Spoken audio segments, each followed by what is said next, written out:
¿Qué tal, señores? Saludos y bienvenidos a Cara a vueltas con la situación económica. Sin duda es el tema más preocupante que está en este momento en el ánimo de cualquier ciudadano de este país. ¿Cuánto va a durar la crisis? ¿Cómo estamos afrontando la situación adversa?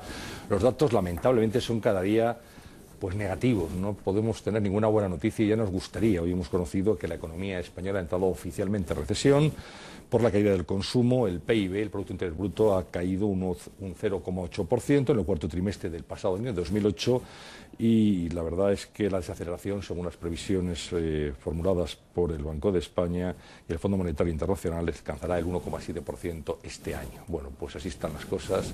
Hablamos de la crisis. ¿Qué se puede hacer? Quizá tener un espíritu emprendedor desde el mundo de la empresa sea una buena fórmula en este momento. Pues de eso vamos a hablar en este programa de Cara a Cara. Vamos a hablar con el presidente del Círculo de Empresarios, con Claudio Boada, a propósito de la situación actual y de un informe, de un documento con una serie de propuestas que el Círculo acaba de presentar, cuyo título es El espíritu emprendedor, elemento esencial para afrontar la crisis económica española.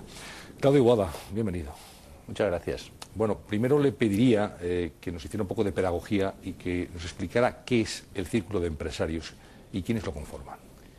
Pues yo agradezco la pregunta porque muchas veces nos confunden con otras instituciones empresariales. El Círculo nació hace 31 años, tiene 230 socios, representa el 14% del PIB nacional y está formado por empresarios, entendiendo que empresarios son aquellos que dirigen empresas y también aquellos que son propietarios de empresas. En un momento en los albores de la democracia, pues cuando se estaban conformando unos sindicatos distintos, cuando entrábamos en la democracia y cuando a un grupo de empresarios les pareció que también era bueno plantear desde una institución los principios de economía de mercado, libertad de empresa, etcétera. Me imagino que para usted no ha sido una sorpresa que la economía española esté en recesión. Se veía venir, faltaba el dato oficial, pero bueno, ya digamos que estamos en esa situación que se ha venido intentando conjurar desde hace tiempo. Quizá no lleguemos, ya desde hace algunas semanas sabíamos que entrábamos en recesión. Bueno, ¿esto qué significa y dónde nos sitúa en este momento, a su juicio? Yo no quiero caer en el ya lo dijimos, pero sí es verdad que en junio del año pasado, con motivo de una rueda de prensa, donde hablamos extensamente de la crisis, anticipamos que a final de año, es decir, a final del 2008, nuestro país estaría lamentablemente en recesión. Por lo tanto, hace ya 7 meses que ese vaticinio lo hicimos. Lamentablemente no nos hemos equivocado y yo creo que ahora lo que hay que ver es qué hacemos entre todos, arrimando el hombro, como se está diciendo mucho últimamente, gobierno, oposición, sociedad civil, ciudadanos en general, para salir de esta situación pues lo antes posible y si puede ser de una manera reforzada. Porque no es solo cuándo vamos a salir, sino cómo vamos a salir. El cuándo es la pregunta que se hace todo el mundo. En Davos, hoy mismo, se dan expertos internacionales en el foro de Davos diciendo que hasta 2012 no veían posibilidades de recuperación de manera efectiva. Hay gente que dice, no, a finales de 2009, será en 2010. Bueno, quizá a veces se confunden deseos con realidades. Davos dice 2012, no sé si tienen ustedes alguna previsión o nadie es capaz ahora mismo de aventurar dónde está situada la salida del túnel. Bueno, como usted dice, hay opiniones para todos los gustos, desde las más optimistas que hablan de 2009 a finales de año hasta estas de 2012 que quizás son las más pesimistas. Yo no tengo la bola de cristal, pero lo que sí creemos en el Círculo de Empresarios es que cuanto más tarde se tomen las medidas que en nuestra opinión deben tomarse, más tardaremos en salir. Desde luego 2009, por contestar un poco más concretamente a su pregunta, 2009 no va a ser un buen año y nosotros pensamos que 2010 tampoco. Bueno, se tienen que tomar medidas, dice usted. Se han tomado algunas, y yo voy a preguntarles por ya adoptadas y luego hablaremos de las que ustedes proponen. Lo que ha hecho hasta el momento el Gobierno va, a su juicio, al juicio del Círculo de Empresarios, en la buena dirección, va a ser efectivo, porque yo he leído aquí algo que es muy desalentador en el comienzo de su documento, cuando dicen que bueno, la economía española está agotada, la fórmula actual de crecimiento está agotada y que incluso aunque se inviertan grandes sumas de dinero público, eso no va a reanimar a una situación, a una quiebra que prácticamente por esa vía, por la vía tradicional, tiene una escasa recuperación, por no decir nula. Bueno, nosotros en el tema de la crisis, y antes me preguntaba por la duración, ¿no? Y quería hacer quizá una precisión, que es, hay una crisis que nosotros discrepamos del presidente del gobierno cuando dice que la crisis viene de fuera. Nosotros creemos que la crisis de fuera lo que ha hecho es agravar la que nosotros ya veníamos gestando. Nosotros tenemos un modelo de economía que citamos efectivamente en el documento, que está muy basado, y no estoy descubriendo nada, en el ladrillo, por hablar coloquialmente, y en el consumo. Está claro que en un mundo globalizado, en un mundo cambiante, tenemos que ir hacia una economía quizá más del conocimiento, quizá una economía más emprendedora. Pero eso no se va a hacer de la noche a la mañana. Por lo tanto, por un lado vamos a ver que la situación internacional se va a normalizar, entre comillas, cuando el sistema financiero internacional pues vuelva a una situación, digamos, más razonable, y eso es previsible que pase dentro del año 2009, pero nosotros como país, por ese modelo precisamente al que hemos estado apostando durante seguramente demasiados años, vamos a mantener una estructura de paro, desgraciadamente, por encima de lo que nos gustaría a todos. Yo estoy hablando ya de un paro estructural, que no me atrevo a cifrar en el número de personas que lamentablemente estarán en esa situación, pero desde luego más de las que quisiéramos. Y vamos a tener una situación también muy nuestra, en la cual toda una serie de activos inmobiliarios están en el mercado para ser vendidos. Y tenemos, también para que se me entienda, una indigestión por todo lo que hemos construido en los últimos años, y si no se adecúan los valores de esos activos a los precios del mercado, vamos a tardar años también en normalizar esa situación. Por tanto, pinta un panorama que requiere medidas. Le preguntaba por las ya adoptadas y por las que ustedes proponen. Efectivamente, me ha preguntado primero por las ya adoptadas. Nosotros creemos... ¿Van bien dirigidas, van bien encaminadas? Nosotros creemos que un gobierno, por definición, es bien intencionado. O sea, nadie va a proponer cosas que vayan en contra de lo que genuinamente piensa que va a ayudar a que una economía se recupere, a la economía de su país. El problema es que nosotros creemos que el enfoque está equivocado. Nosotros pensamos que efectivamente se han propuesto, se han planteado una serie de medidas, muchas, seguramente demasiadas, de las que no sabemos muy bien el seguimiento que se está haciendo, y que son pequeñas cosas aquí y allí que no son la que este país necesita para salir de esta crisis. Se pueden tomar unas ciertas medidas coyunturales, y luego puedo ampliar un poco más ese concepto, pero sobre todo lo que tenemos que hacer es tomar medidas estructurales. O sea, medidas estructurales que cambien el modelo económico, que nos hagan más competitivos, y que de alguna forma, cuando salgamos de esta crisis, lo hagamos de la mejor manera posible para competir. Y le quiero dar un dato: este país, nosotros alardeamos de que es la 8ª economía del mundo. En los índices de competitividad estamos en el número 29. No es admisible esa brecha entre riqueza del país y competitividad del mismo. Esa es nuestra asignatura, no ya pendiente, sino pendientísima. Que siempre hablamos de lo mismo cuando se hace un análisis de la economía española, la competitividad. Lo dice mucha gente, coincide en el diagnóstico pues todos los expertos y todos los afectados. Ahora, ¿cómo se puede mejorar esa competitividad? ¿Qué es lo que hay que hacer para ser más competitivos? A nosotros nos llega un momento en que efectivamente no paramos de repetir las mismas cosas, pero es que no nos hacen caso. Y la única manera es insistir, insistir, insistir. Cuando se está convencido de lo que se está proponiendo, también con la mejor voluntad, es lo que necesita el país. Y hablaba antes de medidas coyunturales. Bueno, pues medidas coyunturales que podríamos tomar, que tienen un efecto a corto plazo, son, por ejemplo, reducir el impuesto de sociedades algo, reducir las cotizaciones sociales de las empresas algo. Podríamos también mejorar lo que se refiere al empleo a tiempo parcial, donde en otros países está teniendo un éxito clamoroso y además afecta a los núcleos de población más perjudicados por el paro, es decir, a los jóvenes y a las mujeres. Yo creo que eso se podría hacer de una manera relativamente sencilla y todos estaríamos de acuerdo. Cuando digo todos me refiero a los agentes sociales que tienen que negociarlo, al gobierno y a la oposición. Un tema que es sangrante es la cantidad de normativa que tienen que aguantar las empresas por la descentralización de nuestro sistema. Y hay normativas que son contraproducentes, que son contrarias unas con otras en función de la autonomía de la que se esté hablando, y a eso se superponen desde luego las regulaciones locales, autonómicas, nacionales y las internacionales. La burocracia en este país es, nosotros creemos que muy excesiva.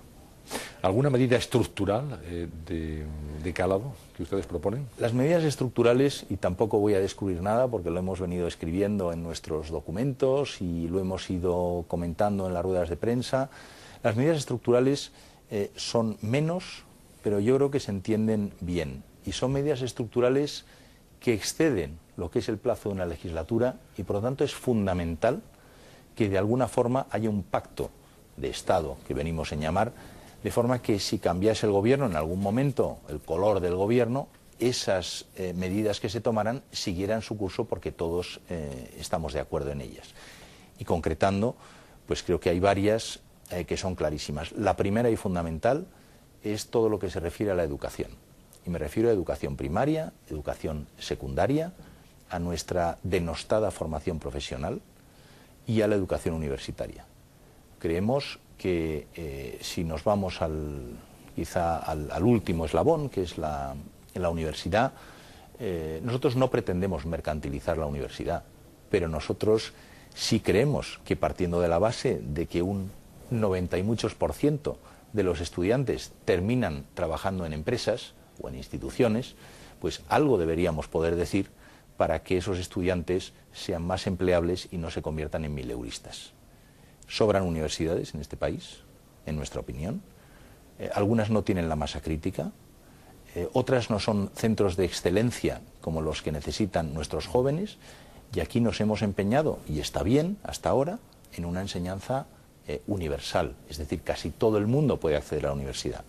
Pero la experiencia de otros países es que ni 2/3 de los estudiantes de secundaria acceden a la universidad porque van a formación profesional o a otras profesiones que son muy necesarias en la economía. Otra reforma importante es, desde luego, la reforma laboral. Y aquí siempre se nos achaca, ustedes quieren despido libre. No, señor, nosotros no queremos el despido libre, Dios nos guarde. Nosotros lo que pretendemos es que no tengamos dos castas en este país tan diferenciadas. Los que tienen trabajo por un lado y los que están fuera del mercado de trabajo porque han perdido el trabajo y están en paro o porque quieren acceder a ese mercado de trabajo. Y las fórmulas de contratación son muy distintas hoy día en lo que es el trabajo temporal, a no confundir con el empleo a tiempo parcial que decía antes, y el que tiene un trabajo fijo. Nosotros pretendemos, lo que proponemos es respetar los derechos adquiridos de los trabajadores, primero. Y segundo, llegar a unas fórmulas que permitan más flexibilidad en el mercado de trabajo. Y lo que está claro es que hay países que están lamentándose hoy porque están llegando a unas tasas de paro del 8%. Nosotros nos estamos lamentando porque tenemos, desgraciadamente, un potencial de paro del 18%, y yo francamente prefiero el primer modelo que el segundo. Y el primer modelo da la casualidad que conlleva un mercado de trabajo más flexible. Por lo tanto, nos parece que economías que han flexibilizado ese mercado se defienden mejor en momentos de crisis que economías supuestamente proteccionistas, donde lo que protegen es a quienes tienen un puesto de trabajo, pero no se hace todo lo posible para que otros puedan también tenerlo. ¿La flexibilidad laboral de la que usted habla es igual a abaratar el despido? Es uno de los aspectos, pero es abaratar el despido, insisto, para los nuevos entrantes.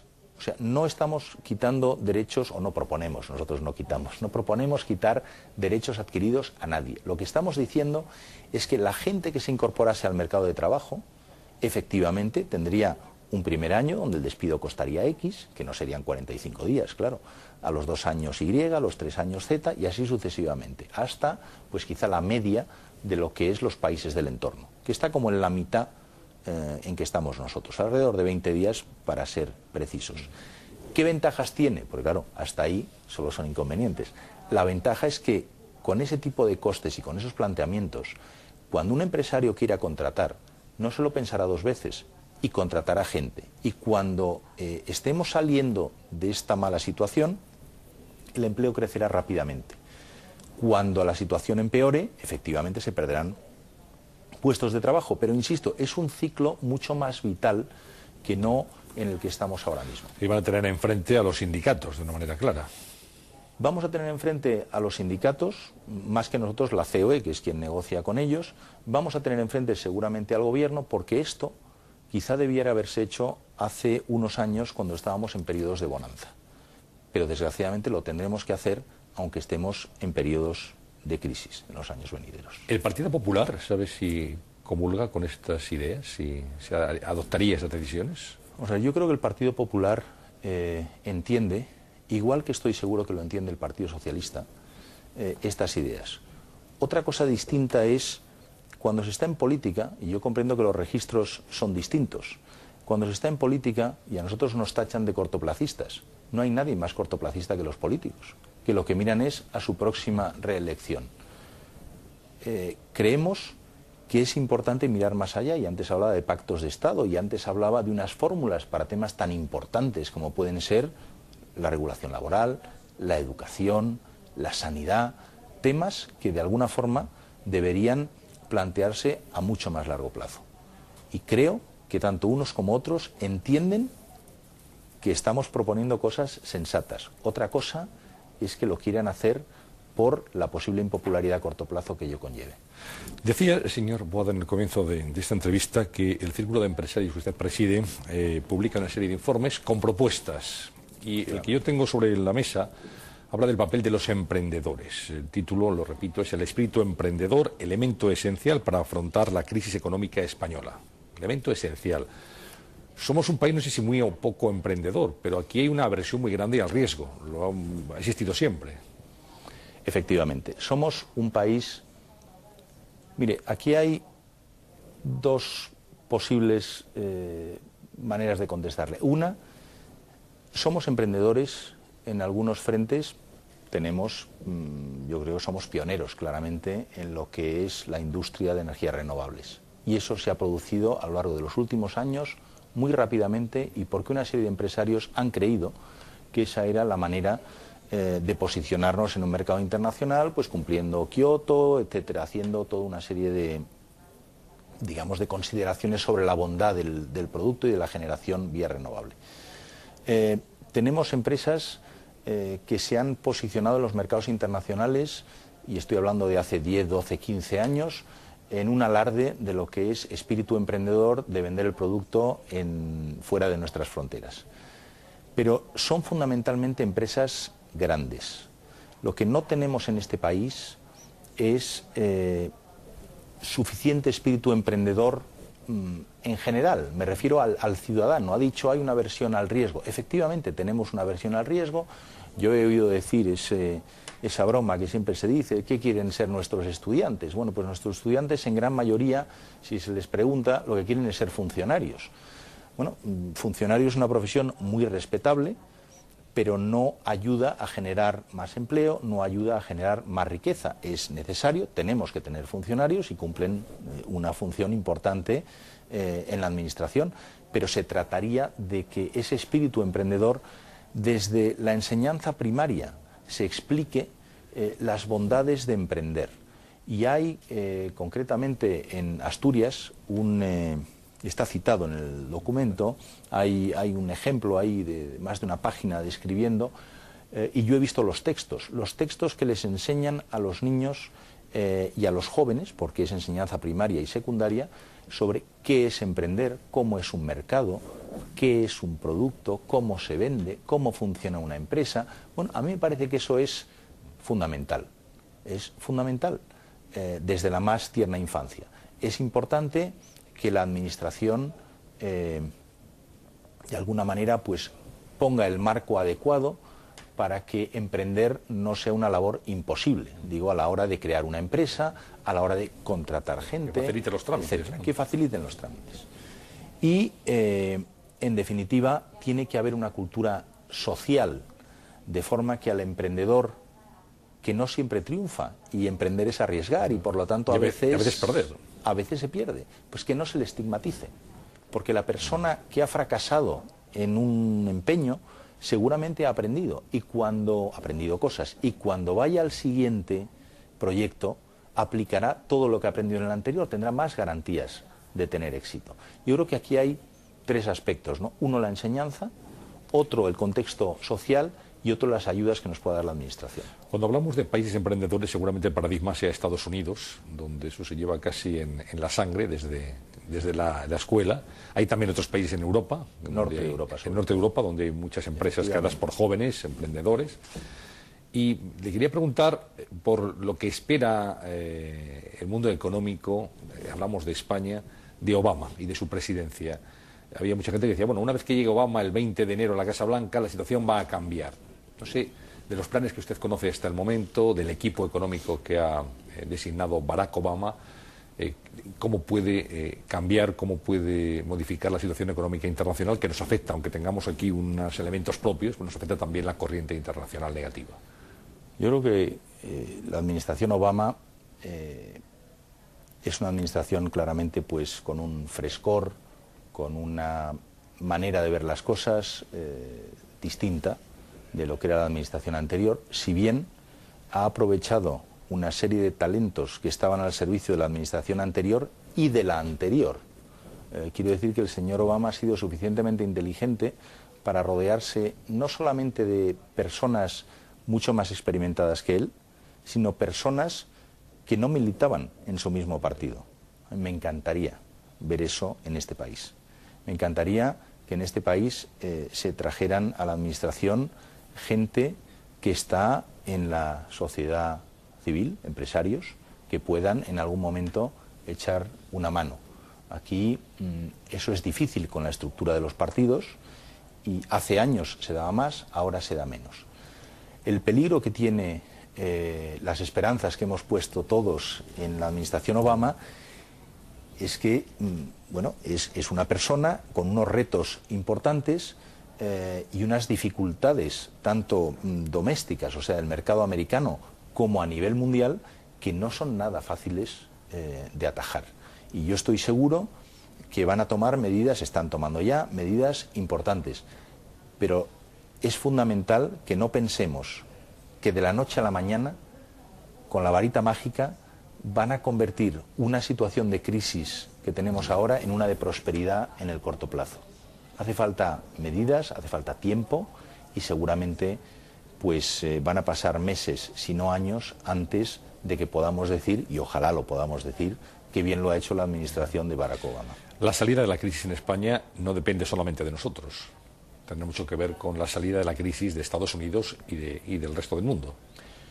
No cabe duda que se arregle la crisis internacional, que fundamentalmente afecta al sector financiero, a nosotros nos puede ayudar mucho. Más que ayudar, es fundamental. Pero yo lo que no quiero es dejar de insistir en que nosotros, aparte de lo que hagan otros para arreglar esta crisis, tenemos que hacer nuestros propios deberes. Y si no los hacemos, por mucho que se arregle la crisis fuera, vamos a tardar en salir de la nuestra. Pues creo que queda muy claro el mensaje. Le quiero agradecer su presencia en este programa, en Cara a Cara. Gracias, señor Boada. Hablamos del Círculo de Empresarios, de sus ideas, de sus planteamientos, que son desde luego interesantes de escuchar. Se podrá estar de acuerdo o no con los suyos, eso ya cada uno tendrá su propia opinión, pero lo cierto es que usted hace una apelación a arrimar el hombro y a trabajar en conjunto, y seguramente esa es una de las claves para la salida pronta de esta crisis. Intentamos hacer crítica constructiva. Gracias. Muchas gracias. A todos ustedes también muchas gracias por su atención, y saben que mañana estaremos aquí, como siempre, a esta misma hora, en la sintonía de CNN Plus. Será una nueva edición de Cara a Cara, a la que desde ya están todos invitados.